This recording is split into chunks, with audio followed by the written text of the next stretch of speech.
안녕하세요. 손유빈입니다. 미국 연준의 긴축 경계감이 여전한 가운데 종목 장세는 활발했습니다. 게임과 바이오 관련주들 고른 상승세를 보여준 가운데 3월 양회를 앞두고 중국 경기 부양 기대감이 고조되면서 철강주는 연일 탄력 있는 행보로 주목을 받고 있습니다. 주요 섹터와 종목들의 특징적인 행보 잠시 후에 함께 확인을 해보시고요. 오늘 장 마무리 주식으로 시장 먼저 정리해보겠습니다. 사용관 차장의 종목 먼저 확인해보시죠. 네, 사용관의 오늘장 마무리 주식은 ABL 바이오입니다. 이중항체 면역항암제 후보 물질에 대해서 국내 식약처에 임상 1상을 신청했다라는 소식이 들려오고 있고요. 작년에는 마일스톤이 유입이 되면서 영업이익과 순이익이 모두 흑자 전환되면서 올해 본격 성장에 대한 기대감을 가져가 볼 수 있는 그런 기업이 되고 있습니다. 네, 바이오 가운데서 ABL 바이오 꼽아주셨고요. 강준혁 파트너의 오늘장 마무리 주식은요? 예, 강준혁의 오늘장 마무리 주식은 포스코 홀딩스입니다. 최근 중국의 리오프닝으로 인해서 투자가 확대될 것으로 예상을 하고 있고요.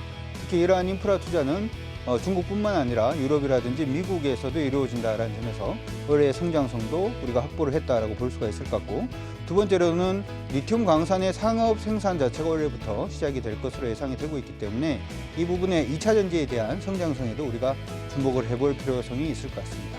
네, 포스코홀딩스가 6거래일 연속 상승을 하면서 거침없는 상승세를 이어가고 있습니다.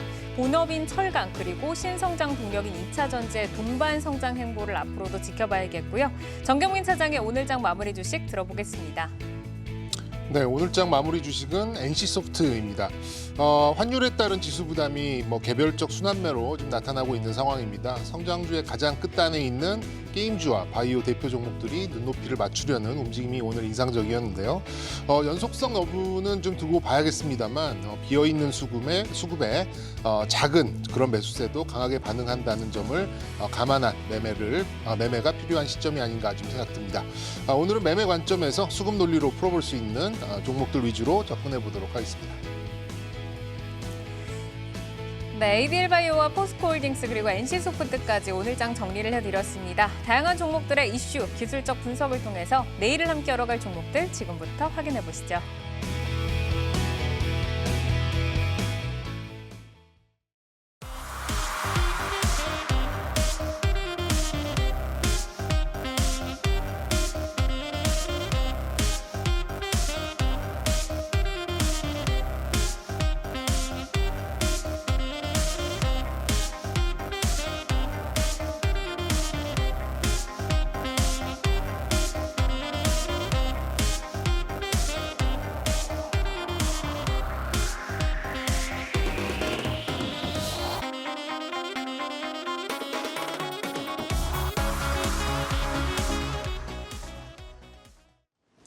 이슈를 통해 성장주와 주도주를 찾아보는 종목인 이슈. 불붙은 여론전에 향후 행보에 이목이 쏠리고 있는 SM 하이브 카카오, 그리고 정부의 신성장 4.0 전략 발표에 주목을 받는 한국형 챗 GPT 관련주를 집중 진단해 보도록 하겠습니다.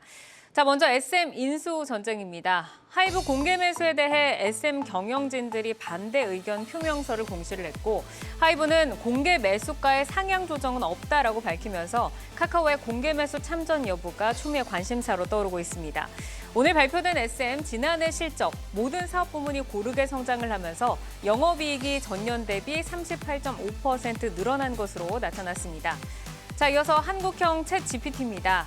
정부가 챗 GPT와 같은 고성능 인공지능 서비스 개발 등을 담아서 신성장 4.0 전략을 발표를 했습니다.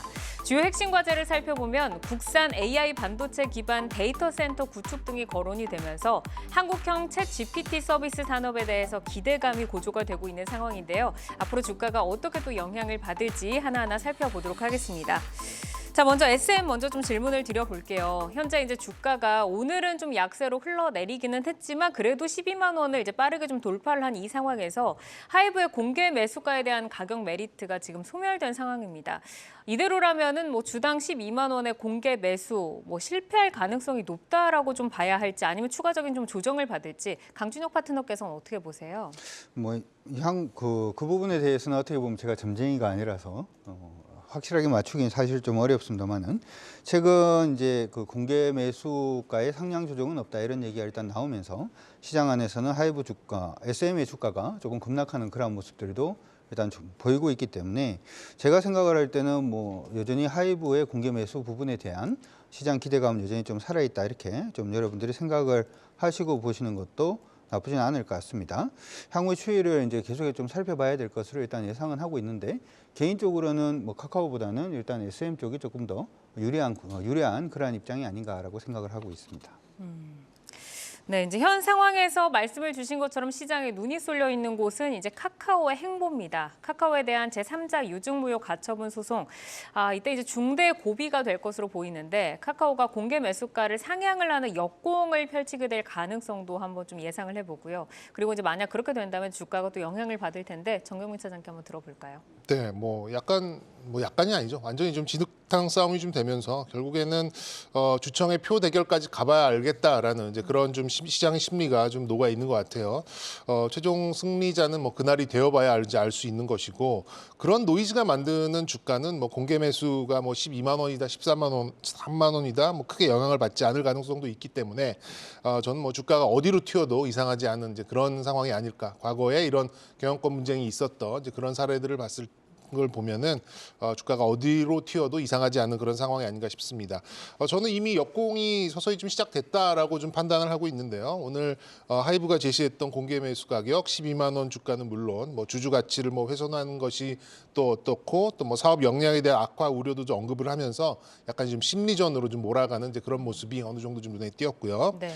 그래서 이제 최대한 단순하게 좀 바라볼 필요가 있다는 생각입니다. 그래서 카카오의 입장에서 카카오의 시각으로만 바라본다면 더 높은 가격을 제시해서 공개 매수를 하거나 아니면 신규로 지분을 시장에서 사들이거나 아니면 더 많은 우호 의결권을 주총까지 확보하거나 셋 중에 하나를 가는 것이 가장 확실해 보이는데 그렇게 본다면 12만 원 정도에서 주가는 공개 매수 때문에 하방 경직을 굉장히 좀 보일 가능성이 좀 높고 그 위로는 노이즈로 인해서 약간 좀 열린 모습을 좀 보일 가능성이 높기 때문에 그 기간, 그러니까 이제 3월 말까지 이제 한 달 정도, 한 달 남짓 남은 시간인데요. 그 진통의 시간까지는 주가는 늘 좀 매매 가능성을 주면서 어느 정도 좀 위로 움직이지 않을까 개인적으로 이렇게 좀 판단하고 있습니다. 네, 어쨌든 이제 SM의 주가를 이제 우리가 조금 눈여겨봐야 하는 그 상황인데 말씀을 주신 것처럼 이제 주주총회 표 대결에서 과연 어떻게 좀 판가름이 날 것인가를 이제 지켜봐야 됩니다.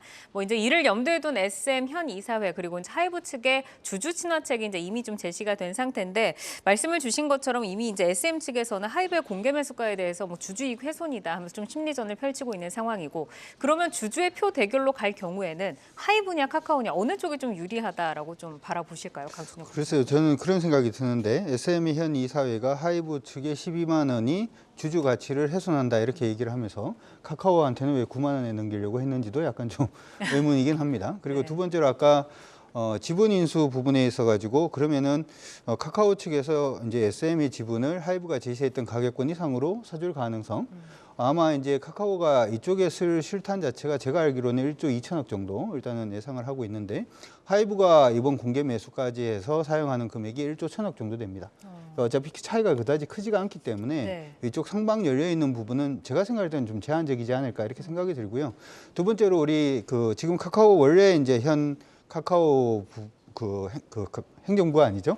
카카오 지도층이라든지 하는 경영 측에서 얘기를 했던 부분은 원래 이쪽은 행동주의 펀드와 같이 붙어서 얘기를 했던 부분이 이수만 대표가 조금 사익을 좀 취하고 있는 부분이 SM한테 굉장히 좀 리스크 요인이었고 그렇기 때문에 다른 주가들, 엔터주들이 나를 때 SM의 주가는 오르지 못했다라고 하는 것이 그들의 논리였습니다. 네. 근데 하이브 같은 경우에는 그 논리 더하기 그냥 12만 원이라고 하는 가격까지도 일단 제시를 해놓은 그러한 상태다라고 생각을 해본다면 한번 우리가 생각을 해볼 때 한쪽에서는 그냥 굉장히 좀 도덕적인 부분, 나한테 이익은 되지 않지만 도덕적인 부분을 일단 제시를 했고 네. 한쪽에서는 그냥 도덕적인 부분도 있습니다만은 12만 원이라는 가격을 제시를 했다라고 생각을 해보면 누가 더 유리할까를 우리가 좀 쉽게 생각을 할 수 있지 않을까 싶은데 네. 이러한 부분으로 저는 개인적으로는 하이브가 좀 더 유리하지 않을까 표대결까지 가면은 유리하지 않을까 이렇게 생각이 들고요. 원래 하이브가 이제 SM 지분을 100% 다 인수를 하는 것도 아니고 아까 그 1조 1천억이라는 돈 자체가 원래는 39.8% 정도 인수할 예정이고 이 부분에서 최대 주주 지분을 제외하면 25% 정도가 좀 비는 이러한 부분이 일단 있습니다만은 최근 들어서 이게 제가 100% 통계치는 아닙니다만은 주변에 지금 SM을 매매하고 계시는 분들한테 제가 물어봤더니 이게 나중에 되면 어떻게 될지 모르겠습니다만은 일단 12만 정도에 넘기는 쪽으로 얘기가 좀 많이 나오고 있다라는 점도 네. 생각을 해본다면 표대결로 그냥 진입을 하게 됐을 때 개인적으로는 하이브가 좀 더 유리하지 않을까 이렇게 생각을 하고 있습니다. 네, 그러니까 이제 뭐 이수만 그 프로의 PD의 어떤 그 사익을 계속 논하는 그 카카오와 SM 쪽이냐, 아니면은 이제 주주들에게 12만 원이라는 것을 먼저 제시했던 하이브 쪽이냐, 이제 하이브가 좀 더 유리할 것 같다라고 좀 말씀을 주셨습니다. 자, SM을 둘러싼 이제 다양한 시나리오가 계속해서 나오고 있는데 저희는 이제 기본 펀더멘탈도 한번 좀 짚어보도록 하겠습니다. 오늘 SM이 이제 지난해 양호한 실적을 발표를 했습니다. 하이브 같은 경우는 내일 실적 발표가 예정이 되어 있는데 펀더멘탈 측면에서 봤을 때 두 기업의 매력도, 그리고 만약에 하이브가 SM을 품게 된다, 그러면 이익에 대한 확장성은 어느 정도까지 바라볼 수 있을지 정경민 차장께 한번 여쭤볼까요? 네, 뭐 펀더멘탈을 감안했을 때는 둘 다 약간 오버밸류죠. 지금 뭐 주가가 여러 가지 좀 많이 다른 요인에 의해서 좀 올라가 있는 그런 상태다 보니까 뭐 적정 주가보다는 높게 형성되어 있는 게 사실이 아닌가 싶습니다. 실적만 놓고 보면은 또 잘 나왔어요. SM 같은 경우에는 어느덧 분기에 뭐 200억 이상의 영업이익을 낼 수 있는 이제 그런 체력을 좀 키워놨고, 물론 이제 경영권 프리미엄이 작용을 했습니다만 뭐 3조 정도의 시가총액이 매칭되는 가치와 가격을 좀 형성을 좀 하고 있는데요. 향후의 성장성에 있어서는 조금 이제 의문이 좀 생기는 그런 시점이에요. 이리저리 뭐 이제 뭐 라이크 기회를 비롯해서 좀 새는 돈을 없어진다 하더라도 현재 아티스트들의 라인업을 봤을 때는 뭐 실적의 개선 속도가 뭐 과거처럼 그렇게 빨라질 것인가에 대해서는 좀 의문이 좀 있고요. 그런 면에서 이제 더 높은 실적과 더 높은 멀티플을 보이고 있는 하이브 같은 경우는 뭐 BTS의 잠정 이제 활동 중지죠. 그 시기에도 불구하고 상당히 좀 잘 대비해 가고 있다라는 좀 생각이 들 정도로 뭐 선방하는 실적을 내지 않을까 좀 기대하고는 있는데, 뭐 어느덧 뭐 분기 5,600억 정도 내는 이제 영업이익으로 8조를 바라보는 시가총액이죠. 그래서 오히려 저는 SM이 하이브로 가게 되는 경우에는 하이브의 주가가 좀 흔들릴 수도 있지 않을까라는 생각이 좀 들고 있는 이유가, 너무 높은 멀티플과 고평가를 이제 떠안는 이제 그런 결과가 뭐 승자의 저주 뭐 이런 얘기도 있잖아요. 예, 그런 부분도 좀 감안돼야 되는 이제 그런 부분이 있지 않을까 싶습니다. 네. 만약에 이제 하이브가 대주주가 되는 경우라면 이제 펀더멘탈 변화가 단기간에 나타나는 일은 없을 거예요. 몇몇 레이블은 이제 SM의 이제 론칭 방식이나 또 포맷이 사용된 이제 그런 모델에서 아티스트들이 좀 탄생한 것도 좀 있어서 뭐 이제 아티스트들 간의 이질적인 면은 크진 않겠습니다만, 경영권 분쟁이 사라지면 뭐 주가의 관심도 사라졌었던 과거 여러 가지 이제 사례를 봤을 때 현재 주가 대비 이제 하향 안정화는 좀 피할 수 없는 이제 그런 부분이 아닐까라는 생각이 들어서, 뭐 개인적으로 결론적으로는 이런 노이즈를 이용해서 단기 매매를 한 거 외에는 좀 뭐 중장기 뭐 이런 펀더멘탈에 기대 이제 그런 투자에 대해서는 다소 좀 생각을 해봐야 된다라는 결론을 드리도록 하겠습니다. 네, 이제 뭐 K-팝 원조인 SM과 또 글로벌 공룡이라고 볼 수 있는 또 이 하이브가 결합이 된다면 장기적으로는 좋을 수도 있겠지만 단기적으로는 오히려 하이브가 또 부담을 입을 수도 있다라고 좀 말씀을 주셨는데, 오늘 SM 같은 경우에는 이제 12만 1,000원대에서 마감을 했고, 하이브 같은 경우는 이제 조금 소폭 올라오면서 1%대 상승으로 거래를 마쳤습니다. 오늘 뭐 기사를 보다 보니까 이 SM 인수전 뭐 지난주부터 계속해서 뜨겁다 보니까 개인의 비투가 함께 늘어났다라는 기사가 좀 보이더라고요. 정경민 차장께서는 단기적인 트레이딩을 좀 말씀을 해주셨는데, 그럼 강준혁 파트너께도 좀 여쭤보겠습니다. 지금 투자자들이 경계해야 하는 요소, 그리고 두 종목에 대한 투자 의견을 어떻게 좀 정리를 해주실까요? 일단은 빚내서 투자하는 건 자제를 좀 해야 되겠죠. 기본적으로 이자가 나가는 부분이기 때문에 이자 이상의 수익을 무조건 올려야 된다라고 하는 강제성이 일단은 부여가 되는 부분이기 때문에, 그리고 이제 조금 걱정이 되는 부분이 이번 17일까지 SM의 신용거래 융자 잔고가 1,486억, 신문 기사에서 일단 확인해 봤는데요. 그리고 이제 신용거래 융자 잔액이 증가율 자체가 17일까지 144.16%까지 증가를 했다라는 얘기가 일단 나옵니다. 다행스러운 게 아니라, 근데 17일 저가가 12만 6천 원이에요. 지금 주가가 12만 1,800원인데, 그래서 아마 12만 원 아래에서 매수를 하셨던 분들은 그래도 이제 일정 부분 수익을 조금 올릴 수 있는 부분이 있습니다만은, 그렇지 않으신 분들은 그냥 단기로 보시고 비투하는 부분은 조금 자제하시면서 여러분들이 봐주시는 게 좋을 것 같다라는 생각이 들고요. 아까 이제 말씀해 주신 것 중에서 저는 하이브하고 SM이 만약에 SM이 하이브 축으로 가게 되면 네. SM한테 굉장히 저는 큰 호재다 이렇게 생각은 일단 합니다. 왜냐하면은 지금 가만히 한번 생각을 해보면 글로벌로 지금 나가고 있는 K-팝 가수들 보면 YG 엔터 같은 경우에도 블랙핑크가 있고요.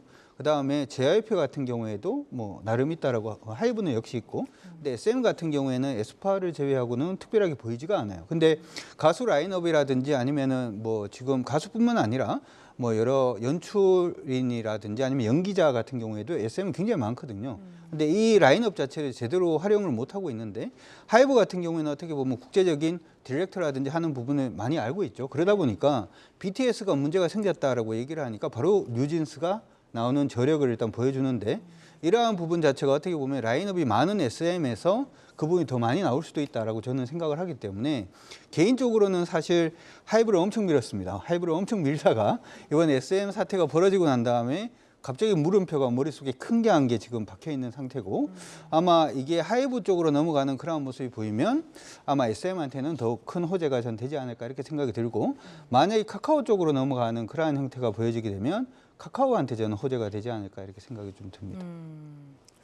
그러니까 카카오에 넘어가게 된다면 카카오가 호재고, 하이브에 넘어가게 된다면 SM이 호재고, SM이 이제 하이브를 더 끌어다가 쓸 수 있는 그 부분들을 좀 짚어주셨는데, 정경민 차장께서는 이제 단기 트레이딩 정도로 말씀을 하셨잖아요. 혹시 추가적으로 좀 붙여주실 수 있는 의견이 있으실까요?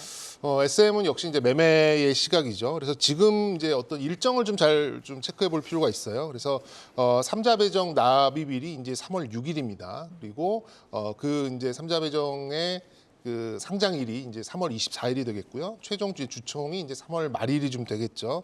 그래서 이제 이런 노이즈로 인한 변동성의 기준점을 12만 원 정도로 잡아놓고 이제 그런 움직임을 예상하시는 게 좀 좋을 것 같고요. 뭐 12만 원을 크게 하회하거나 뭐 큰 폭의 조정이 있다라면 뭐 단기적인 그런 매매 영역으로 충분히 좀 적용할 수 있는 그런 부분이고, 하이브는 이제 올해 BTS의 활동 없이 어느 정도의 체력을 보여주느냐, 이게 좀 중요할 것 같아요. 뭐 세븐틴이나 뉴진스, 르세라핌, 엔하이픈 뭐 이런 국내 활동, 그리고 해외 이제 엔터사들의 연결 실적이 얼마나 좀 적용될지를 좀 지켜봐야 될 것 같은데, 사실 이제 SM에 대한 최대 주주 등극에 만약에 좀 실패할 경우에는 어느 정도의 후폭풍은 좀 감안을 해야 되는 이제 그런 상황이 아닌가 좀 생각이 듭니다.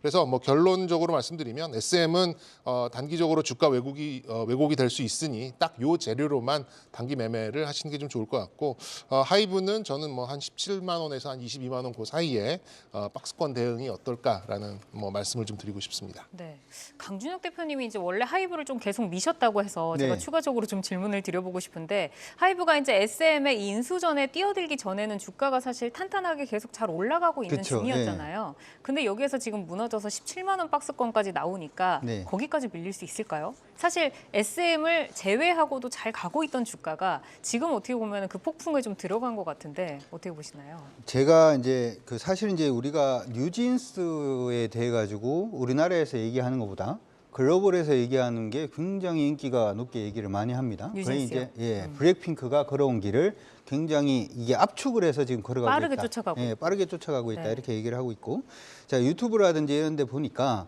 외국인 K-팝 좋아하시는 분들이 굉장히 좀 좋아하는 음악들 중에서 뉴진스의 음악이 2개나 일단 벌써 랭크가 될 정도로 하이브가 열심히 이제 장사를 하고 있다라는 얘기가 되겠죠. 거기다가 예전에 이제 BTS 시절에 없었던 이제 대규모 콘서트라든지 하는 부분도 열 수가 있기 때문에 시장 안에서 생각을 했던 부분은 뉴진스가 예전에 BTS가 이루었던 실적의 상당 부분을 거의 다 만들어낼 수 있을 것이다. 그리고 뉴진스는 더 좋은 것은 군대를 가지를 않죠. 그렇기 때문에 불확실성이라든지 하는 부분들 많이 제외되었다라고 했던 부분들 때문에 주가가 굉장히 탄탄히 올라가는 그런 모습이었는데, 네. 이게 SM을 가지고 오게 되면 하이브는 어떤 문제가 생기냐 하면, 아까 차장님도 말씀을 해주셨는데 이게 배보다 배꼽이 더 커지는 그러한 경우가 조금 생길 수가 있어요. 자금이 좀 많이 이제 출연이 되기 시작을 하면 이익 자체에 훼손이 생길 수밖에 이익의 없고, 훼손. 이익의 훼손이 생기면은 멀티플이 떨어질 수밖에 없고, 멀티플이 떨어지면 시장이 기대하는 이익 이상의 이익을 내줘야지만 주가가 갈 수 있는 그러한 부분이 되기 때문에, 그래서 제가 아까 말씀을 해드릴 때 하이브를 열심히 밀다가 만약에 인수전이 이번에 카카오 쪽으로 넘어가는 그런 모습이 보이면 그때부터 시작해서는 하이브를 다시금 다시 밀어도 좋겠다 이렇게 생각을 하고 있고요. 네. 만약에 하이브가 가져가기 시작을 하면 차라리 SM을 좀 중장기적으로 보는 게 어떨까 뭐 그렇게 생각을 하고 있습니다. 저희 이제 주총의 결과를 또 좀 주목을 해보도록 하겠습니다. 자, 주요 핵심 과제로 또 국산 AI 반도체 기반의 데이터 센터 구축 등이 지금 거론이 되고 있고요. 또 이후에는 뭐 전 국민의 AI 일상화 프로젝트 추진 방안을 비롯해서 뭐 의료부터 통신, 뭐 농업, 뭐 이런 산업 전반적으로 인공지능 서비스 개발을 위한 기초를 다진다라는 계획 계획이 나왔습니다. 이제 정책이 보통 미뤄지면 주가가 좀 가기 마련인데 우선 경제적인 효과부터 한번 짚어볼까요? 정경민 차장님 얼마나 보시나요?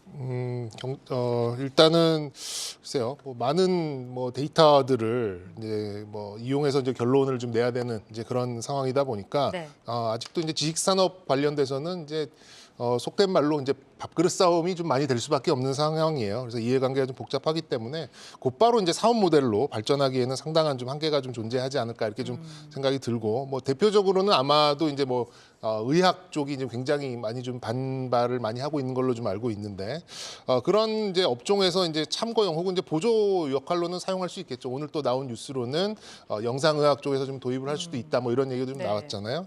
어느 정도는 좀 할 수는 있겠습니다만 이게 뭐 속도를 내기에는 아직 좀 정책적으로 또 이해관계자들의 사이에서 좀 풀어야 될 것들이 좀 많이 있지 않을까 좀 생각이 들고, 결국 이제 높은 인건비에 여기저기 직접 재산권의 침해 가능성도 낮고 고도의 데이터를 축적할 필요가 없는 쪽이 저는 물류라고 생각을 합니다. 그래서 가장 좀 손쉽게 도입할 가능성이 높고, 이미 초기 비용 대비 상당 부분 영업 레버리지 구간으로 벌써 좀 접어들고 있다라는 수익도 있다 보니까 저는 좀 뭐 물류 쪽을 가장 먼저 좀 돋보이는 쪽으로 좀 생각을 하고 있고요. 뭐 이제 나중에는 이제 뭐 영상 판독 데이터가 쌓이고 뭐 도입한 산업이 늘어난다면 역시 이제 제조업 기반의 뭐 생태계가 서서히 좀 형성이 좀 되고, 나중에 이제 서비스업으로 좀 가속이 좀 나올 가능성이 좀 높기 때문에 저는 일단 뭐 판독, 분류, 또 뭐 논리 형성 등의 그런 산업 위주로 서서히 좀 침투할 가능성이 좀 높이 보여서 좀 물류 쪽을 좀 좋게 보고 있고요. 종목으로는 이제 뭐 코닉 오토메이션 같은 좀 작은 종목들도 좀 있겠고요. 뭐 얼마 전 작년 정도에 또 말씀을 드렸었던 AI 영상 판독이 뭐 루닛이나 트임 같은 종목들도 개인적으로 좀 관심을 가지고 있습니다. 네. 이제 우리나라 기업들에서 보자면 뭐 네이버 그리고 카카오 또 SK텔레콤, KT까지 이렇게 이제 큰 대형 기업들이 올해 초거대 AI 서비스를 좀 예고를 하고 있습니다. 자, 한국형 챗 GPT 어떤 형식으로 좀 발전이 될 것이다라고 좀 전망을 하시는지, 그리고 이런 대기업 가운데서는 누가 좀 주도권을 가져갈 거다라고 좀 예상을 하실까요, 강준호 파트너님? 일단 개인적으로는 오늘 관련된 종목군들 중에서 작은 종목들이 굉장히 좀 불이 붙는 그런 모습들도 일단 보였는데, 일단 여러분들이 AI 관련돼서는 무조건 관심을 좀 두시는 게 굉장히 중요할 것 같습니다. 제가 안에서 얘기했는 거하고 조금 다른 톤으로 조금 언급을 해드리려고 네. 하는데, 왜 그렇게 말씀을 해드리냐면, 원래 이제 행정부가 처음 이제 뭔가 일을 시작을 하잖아요. 그럼 이 행정부가 뭘 미는가를 여러분들이 보시는 게 굉장히 중요해요. 윤석열 행정부의 경우에는 작년 6월부터 시작을 했습니다만은 실질적으로 시작은 올해부터가 시작이죠. 이 얘기하기 전에 옛날로 이렇게 돌아가서 좀 생각을 해보면, 예전에 이제 이명박 행정부가 2008년도에 들어왔을 때 그때 성장 모토가 녹색 성장이었죠. 네. 녹색 성장하자 그러면서 무슨 얘기를 했냐 하면 자전거 도로를 닦겠다 뭐 이런 얘기를 좀 했었어요. 그러면 삼천리 자전거 10배 이상 갔습니다. 항상 이제 시장 안에서는 어떠한 행정부가 어떠한 업무에 중점적으로 이 일을 추진할 것인가에 대해서 방점을 찍을 때 생각보다 작은 종목들이 10배 가까이 올라가는 흐름들이 한 번씩 나올 수가 있기 때문에, 여러분들의 AI 관련된 종목군들은 사실 이제 지금 얘기가 나온 게 아니라 작년 9월로 제가 기억을 하는데, 윤석열 대통령께서 뉴욕 가셔서 뉴욕 구상이라는 걸 발표를 했어요. 그러고 난 다음에 12월 12일 날 가기부에서 무슨 얘기가 나왔냐면 K크라우드 관련돼서 보도자료가 한번 떴습니다. 이때도 무슨 얘기가 나왔냐면 AI를 키우겠다라는 얘기가 나왔고, 이 AI 키우겠다라는 얘기가 나오고 난 다음에 이제 커난 테크놀로지가 그때부터 한 10배 정도 주가가 올랐고요. 지금 셀바스 AI 같은 경우에도 그때부터 시작해서 주가가 3배 가까이 일단은 올라 있는 그런 모습을 보여주고 있기 때문에, 네. 여기 안에서 우리가 지금 찾아야 되는 것들 중에 하나는, 예전에 이명박 행정부의 자전거 도로를 닦을 때 삼천리 자전거처럼 주가가 10배 가까이 폭등했던 종목이 지금 행정부에서는 어떤 종목이 될 것인가 라고 하는 부분에 대해서 여러분들이 먼저 좀 고민을 해보시는 것도 네. 나쁘지 않다 이렇게 생각이 들고요. 대기업 관련해가지고는 뭐 가장 쉽게 보면은 삼성전자 쪽이 가장 수혜를 받지 않을까 이런 생각을 해봅니다. 왜 이런 말씀을 드리냐면, 오늘 기사가 나왔던 부분 여러분들이 찬찬히 한번 살펴보면 챗 GPT 관련돼서 이제 국산화를 한다라는 기사가 일단 떴습니다만은, 안에 있는 내용들을 보게 되면 그걸 하기 위해서 뭐가 필요하죠? 통신망 자체가 일단 필요하기 때문에 네. 이번 행정부에서 지금 밀고 있는 게 AI뿐만 아니라 EM5G라고 하는 걸 밀고 있거든요. 그러니까 기존의 5G에 있던 거하고 지금 속도가 제대로 나온 5G는 또 비용이 너무 많이 들다 보니까 중간에 그걸 잇는 이언 5G라는 부분에 대한 얘기가 일단 나오고 있고, 작년 같은 경우에는 각 통신사한테 경고장을 한번 날린 적이 있어요. 그러니까 5G 속도 빠른 거 이거 다 무선 그 부분, 주파수 부분을 이제 허용을 해줬는데 설비 투자를 안 하니까 설비 투자 안 하는 부분 다 해소하겠다. 이렇게 좀 강압적으로 나갔던 적도 있었기 때문에 일단 여러분들이 아까 얘기했던 AI 관련된 종목은 일단 본다라고 일단 구분을 지어놓고, 두 번째는 이걸 하기 위해서 K-클라우드라고 하는 부분을 하기 위해서 필요한 부분이 5G 관련된 종목이기 때문에 5G 관련된 종목군들을 일단 보시는데, 그런데 제가 삼성전자를 왜 갑자기 여기 끼워놨냐 하면 네. 우리가 원래 이제 5G라고 하면은 4G 할 때는 대부분 가장 싼 비용으로 할 수 있던 회사가 바로 하웨이였죠. 근데 하웨이는 아시다시피 지금 퇴출이 되어 있는 상태고, 이 퇴출되어 있는 시장 자체를 또 들어올 수 있는 그러한 회사로 우리가 한번 생각을 해보면, 삼성전자가 5G부터 시작을 해서 어떻게 보면 뭐 데이터 센터가 됐던 AI를 위한 빅데이터가 구상이 됐던 하는 부분을 다 할 수가 있기 때문에 큰 종목으로 본다면 일단 수혜받을 수 있는 건 삼성전자, 그리고 최근에 챗 GPT 얘기가 나오자마자 네. 기사가 나왔던 KT 정도까지는 봐주실 수 있을 것 같고, 작은 종목 같은 경우에는 중요한 것은 지금 AI 부분은 지금 되어 있거든요. 맞잖아요. 어디 AI는 되어 있는데 중요한 것은 AI가 말을 하면 챗 GPT가 되고, 네. AI가 내가 원하는 정보를 찾아주면 서치 GPT가 되는 거죠. 말하는 게 중요하잖아요. 말하는 AI를 할 수 있는 그러한 회사가 셀바스 AI라는 회사가 있습니다. 네. 그 회사는 일단 작은 회사로 여러분들이 같이 관심을 가져두시면 좋을 것 같습니다. 네, 뭐 최근에 많이 올라오긴 했지만 또 음성의 AI인 셀바스 AI 앞으로도 좀 주목을 해보고, 삼성전자도 또 언급을 해주셨습니다.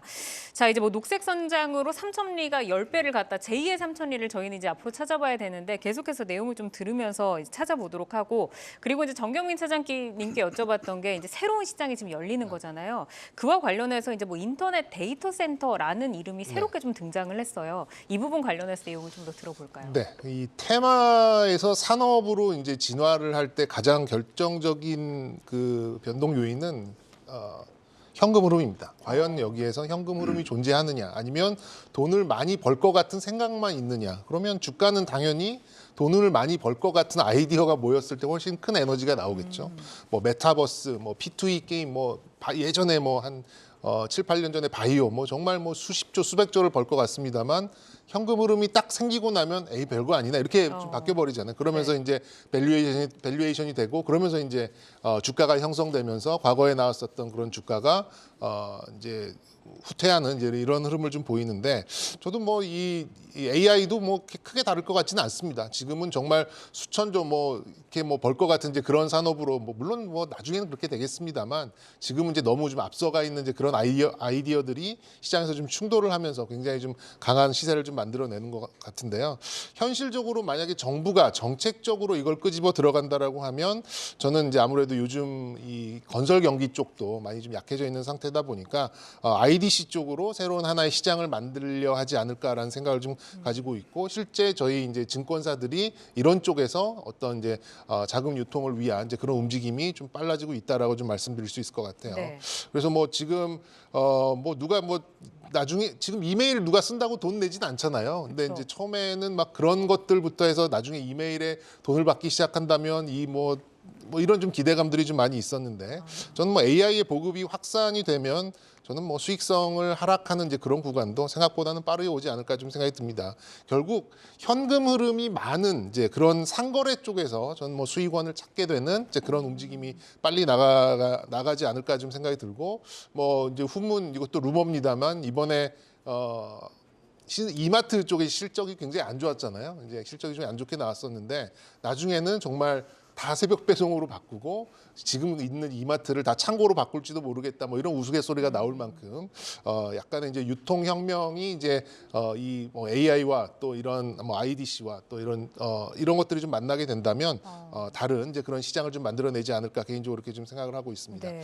기업들은 이제 자체적으로 데이터를 저장하고 가공하고 분석하기 위한 IDC를 확보하려는 이제 그런 시장이 태동될 것 같은데, 지금 시장에서는 이제 과거에 좀 비어 있는 물류 창고를 이용하려는 하는 움직임도 있고 그렇게 본다 그러면 오프라인 건설 그리고 설비 사업의 접목이 돼서 정부에서도 좋은 활성화 방향이 나올 수 있겠고요. 틈새로서는 또 이런 보안이나 또 이런 전력 사업까지도 연결지을 수 있기 때문에 뭐 AI 또 뭐 챗 GPT 단독으로 보이는 이런 테마보다 산업적인 어떤 흐름을 만들어 가기에는 저는 IDC 쪽이 굉장히 좀 정형화된 이제 네. 그런 부분이 좀 많이 있어서 이 부분을 좀 기억해 보셔도 좀 좋지 않을까 좀 생각이 들고요. 네. 종목으로 본다면 역시 KINX 같은 좀 전통적인 종목 그리고 이제 보안 쪽으로 말씀드리자면 이스트 소프트 같은 이스트 종목도 소프트. 예, 좀 붙여드리고 싶습니다. 네, 그러니까 어쨌든 AI와 챗 GPT를 이제 더 크게 감싸 안을 수 있는 IDC 시장을 이제 산업 쪽으로 좀 한번 접근을 해보자라고 말씀을 주셨고 결국에는 앞으로 실적이 잘 쌓이는 곳에 이제 주가도 오를 것이다라는 말씀이신데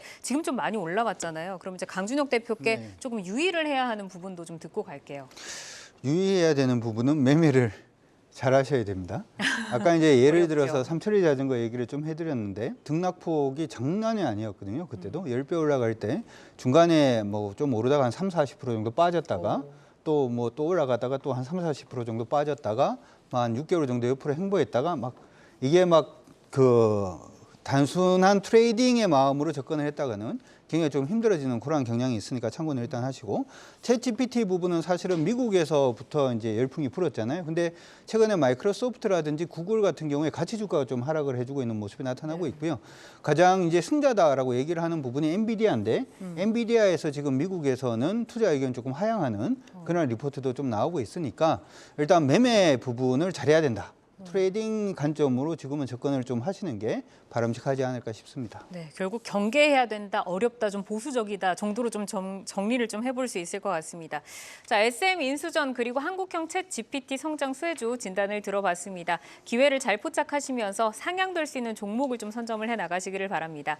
여러분은 지금 내 종목을 만나는 즐거움, 종목 맛집 투데이 한경 코리아마켓과 함께하고 계십니다.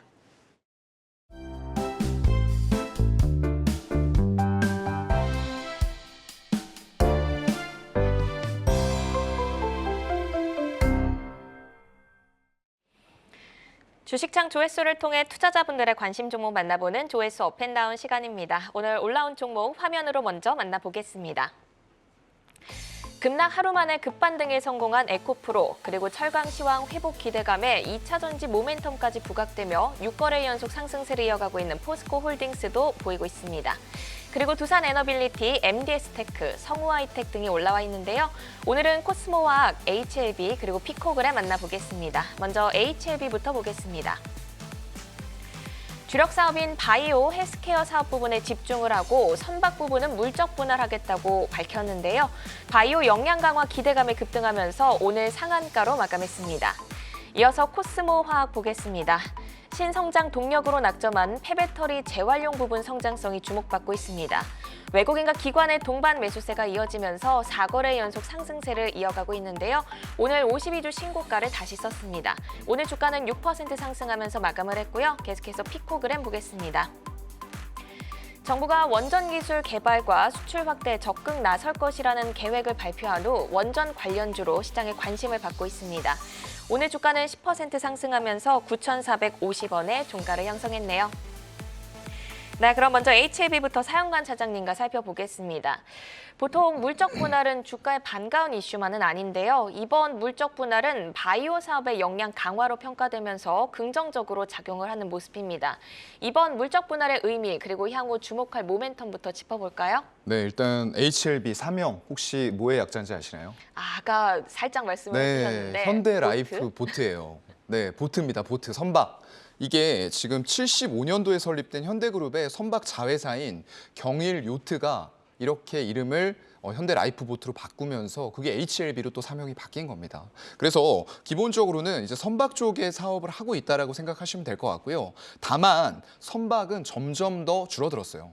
이 LSK 바이오 파트너스라는 곳에서 바이오 쪽으로 진양곤 회장이 관심을 보이기 시작을 하면서 리보세라닙이라는 물질에 대한 신성장 동력으로 좀 삼으면서 항암제 쪽이라던가 의료, 약품 이런 쪽들이 많아졌고요. 작년 12월에 운송, 장비 이런 제조업에서 업 자체도 바뀌었어요. 거래소 쪽에서 등록을 다른 업종으로 하면서 의약품의 제조업종으로 바뀌었습니다.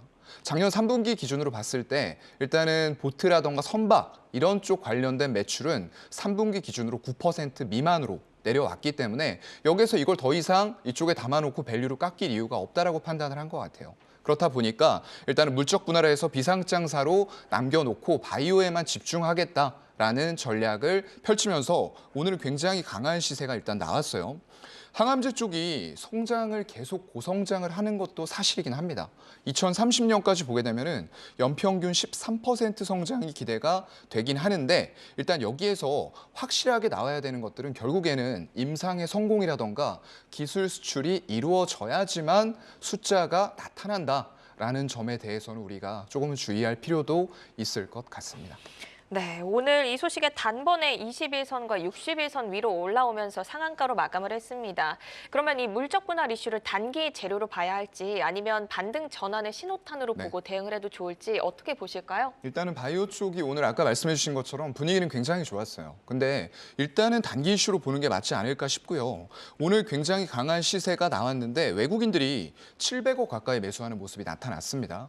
이게 이제 쇼커버링이냐 뭐 두고 말들은 많은 상황인데 일단은 유동성들이 바이오 쪽으로 옮겨오는 모습들은 보이고는 있어요. 그래서 추가적인 상승도 가능한 상태이긴 합니다만 일단은 이 기업이 대해서 신약 허가, 리보세라닙이죠. 결국에는 신약 허가라던가 이런 적응증의 확대 부분들에 대한 임상 허가 같은 것들도 지켜봐야 될 것 같고요. 21년 말에 체외 진단 의료기기 기업도 인수를 했어요. FA를 흡수합병하면서 이런 전략적인 M&A를 이제 물적 분할로 선박 부문을 떼어내고 얼마나 더 집중을 하면서 숫자를 빠르게 나타내 줄 수 있을 것이냐 이런 모멘텀을 좀 지켜보셔야 될 것 같습니다. 네, 알겠습니다. 이어서 코스모 화학 보겠습니다. 폐배터리 재활용 부분의 성장성이 부각되면서 요즘 거침없는 상승세를 보여주고 있는 종목이죠. 향후 어느 정도의 외형 성장을 가져다 줄 것으로 보실까요? 네, 일단은 미국의 IRA 법안뿐만 아니라 유럽 쪽에서도 지금 CRMA 법안까지 나오면서 폐배터리가 굉장히 주목을 받고 있어요. 그런데 일각에서 얘기하는 것처럼 폐배터리가 빨리는 안 나온다라는 부분도 여러분들은 기억을 하셔야 될 것 같아요. 뭐 25년부터 나온다라고 얘기하는데 그때는 아주 많은 배터리가 나오는 건 아니에요. 그렇기 때문에 본격적으로 나오는 것은 2030년 지나야지만 좀 본격적으로 폐배터리 형태가 출현이 될 것 같고요. 다만 이 코스모 그룹 자체는 굉장히 수직 계열화가 잘 돼 있어요. 그렇기 때문에 단순히 폐배터리로만 보고 접근해야 될 기업은 아니다라고 생각을 하셔야 될 것 같고요. 일단 국내 유일의 양극재용 황산 코발트를 생산하고 있는데 이게 에코프로 그룹 쪽으로 500억 수주가 나왔습니다. 지난해라던가 작년에도 계속 수주는 있었는데 이렇게 연간 단위의 수주를 한 건 처음이에요. 그만큼 이런 황산 코발트라던가 소재, 이런 물질에 대한 부분들이 점점 더 중요해지고 있다라는 걸 반증을 해주고 있는 거고요. 일단 휴대전화 쪽에서도 폐배터리, 패스크랩 이런 쪽에 대한 소재 채취 기술을 바탕으로 해서 대규모의 설비 투자가 24년까지 이루어진다라고 했을 때에는 여기에서 얻을 수 있는 것들이 니켈 4,000톤, 코발트 2,000톤, 리튬 1,000톤 생산 캐파를 보유하게 되는 것을 목표로 하고 있습니다. 그래서 이런 것들이 결국에는 가격이 전년 대비했을 때 살짝씩 떨어져 있다라고 했을 때에도 결국은 미국을 원료로 해서 이런 소재 부분이라던가 이런 것들은 점점 더 부족해질 가능성들이 높기 때문에 가격은 굉장히 높게 당분간 유지될 가능성이 높다. 결국에는 이런 것들이 매출에 기여를 하는 시점들이 점점 더 빠르게 다가오고 있다라고 생각을 하시는 게 좋을 것 같습니다. 네, 오늘 외국인과 기관의 동반 매수세가 이어지고 있고 52주 신고가를 다시 썼습니다. 단기 고점으로 봐야 할지 이제 시작이라고 봐야 할지 질문을 드리려고 했는데 네. 조금 더 가실 거라고 보고 계신 것 같아요. 네, 갈 수는 있을 것 같은데 우리가 5일선까지는 조금 봐야 될 것 같아요. 그래서 지지선이 너무 급격하게 올라온 만큼 외국인들이 지분 늘리는 것도 사실이긴 합니다. 하지만 5일선까지의 조정은 염두에 두시는 게 좋을 것 같고요. 저항 때는 주봉이라던가 월봉 갔을 때 마땅히 보이지는 않는다라고 말씀을 드릴 수밖에 없을 것 같아요. 네, 알겠습니다. 이어서 피코그램 보겠습니다. 정부의 원전 기술 개발 적극 확대 계획에 해외 수출 기대감도 확산되면서 주목을 받고 있습니다. 원전 수출과 피코그램의 실질적 수혜 가능성 어느 정도로 보실까요? 네, 이 기업은 좀 짧게 말씀을 드리는 게 좋을 네. 것 같아요. 본업 자체가 정수기 관련된 회사라고 생각하시면 돼요. 정화 필터 쪽 개발하고 생산하는 업체인데 정수기의 토탈 솔루션입니다. 그래서 수출이 지속적으로 증가되는 부분들 보기는 좋으나 결국에는 정수기 필터 쪽이다라고 라고 생각을 하시면 될 것 같고요. 아마존의 판매 금액이 증가되고 있는 부분 때문에 부각을 받고 있는 거고요. 다만 원자력과 묶이는 부분은 국책과제로 방사선 융합 기술의 사업에 참여한 적이 있는데 여기에서 세슘이라는 방사선 물질이죠. 그쪽에 정화 필터를 공급하는 이런 이력들이 있었기 때문에 원자력 관련주로 묶이긴 했다. 하지만 아직까지 원자력 관련해서 수주를 한다거나 이런 쪽의 실체는 없다라고 보시는 게 맞을 것 같습니다. 네, 그러면 거래량과 수급 흐름을 어떻게 보시는지 짧게 한번 체크를 하고 갈까요? 네, 최근에 장대양봉 터지기 시작하면서 상한가 간 날이었죠. 거래량이라던가 이런 부분들은 굉장히 좋아요. 테마를 타고 올라가고 시총도 작고 오늘 같은 경우에는 더군다나 화면에서 보이시는 대로 일봉상의 매물대인 8,900원 부근, 9,000원 부근을 빵 뚫는 또 이런 거래량 실린 양봉이 나왔어요. 그렇다 보니까 지지선을 이 매물대 하단 9,000원 부근으로 좀 잡아야 될 것 같고요. 위쪽으로는 상당히 좀 열려 있다라고 생각이 되는데 저항대 같은 경우는 이제 월봉으로 가면 좀 보일 것 같아요. 결국에는 현재 자리 이 부분을 돌파를 해야지 좀 올라갈 수 있는 부분이 보이기 때문에 9,500원을 저항대로 잡도록 하겠습니다. 네, 이렇게 조회수 업앤다운 오늘은 HLB, 코스모화학, 피코그램까지 점검을 해봤습니다. 현재 주가를 이끌고 있는 재료의 연속성이 어디까지일지 잘 가늠해보시고 탄력적으로 대응해 나가시기 바랍니다. 종목 조회하고 궁금증도 풀고 조회수 업앤다운은 주식창을 통해 확인하실 수 있습니다.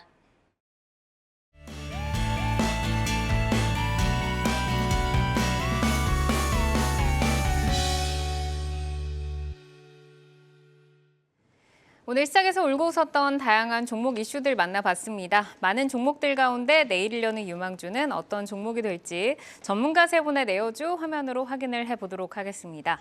자, 사용관 차장께서는 선익시스템, 강준혁 파트너, 덕산 네오룩스, 그리고 정경민 차장이 보로노이를 가지고 오셨습니다. 보로노이 참 우리에게 좀 생소했던 종목인데 또 12월에 그때 내어주로 가지고 오시고 오늘 또 새롭게 다시 한번 등장을 했습니다. 내용 먼저 들어볼까요? 네, 일단 제가 지난 12월 초에 한번 말씀을 좀 드렸었고요. 뭐 주가는 잘 가다가 최근에 좀 조정을 좀 받고 있는 대표적인 이제 신약 개발 기업이죠.